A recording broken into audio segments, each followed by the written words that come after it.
Siren বাজলেই সতর্ক হন। 7ই মে অর্থাৎ আজকের দিনে দেশ জুড়ে মক ড্রিল। জানুন কি কি করতে হবে। তাড়াহুড়ায় কোনো ভুল পদক্ষেপ নেবেন না।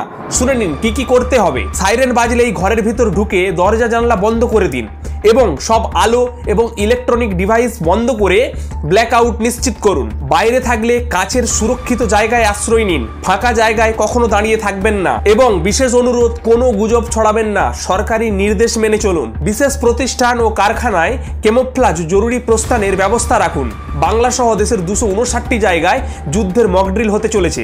আজ উত্তরবঙ্গের কোচবিহার, দার্জিলিং, মালদা, জলপাইগুড়ি, শিলিগুড়ি, আলিপুরদুয়ার, কালিম্পং এবং কার্সিয়াং রয়েছে এই মকড্রিলের আওতায়। এছাড়াও বাংলার যেসব জায়গায় হতে চলেছে সেইগুলি হলো গ্রেটার কলকাতা, দুর্গাপুর, হলদিয়া, হাসিমারা, খড়গপুর, বার্নপুর, আসানসোল, ফারাক্কা, খেজুরিঘাট, চিত্তরঞ্জন, বালুরঘাট, আলিপুরদুয়ার, রায়গঞ্জ, ইসলামপুর, দিনহাটা, মেখলিগঞ্জ, মাথাভাঙা, জলঢাকা, কোলাঘাট, বর্ধমান, বীরভূম, হাওড়া, হুগলি, পূর্ব ও পশ্চিম মেদিনীপুর এবং মুর্শিদাবাদ। তাই তাড়াহুড়োয় কোনো ভুল সিদ্ধান্ত নেবেন না। যেই সব সতর্ক বার্তাগুলি বলা হলো সেইগুলি মেনে চলুন এবং মানুষকে শেয়ার করে এইগুলো জানিয়ে দিন যাতে তারাও এই সতর্ক বার্তাগুলি মেনে চলতে পারে। ধন্যবাদ। জয় সনাতন। ভারত মাতা কি জয়।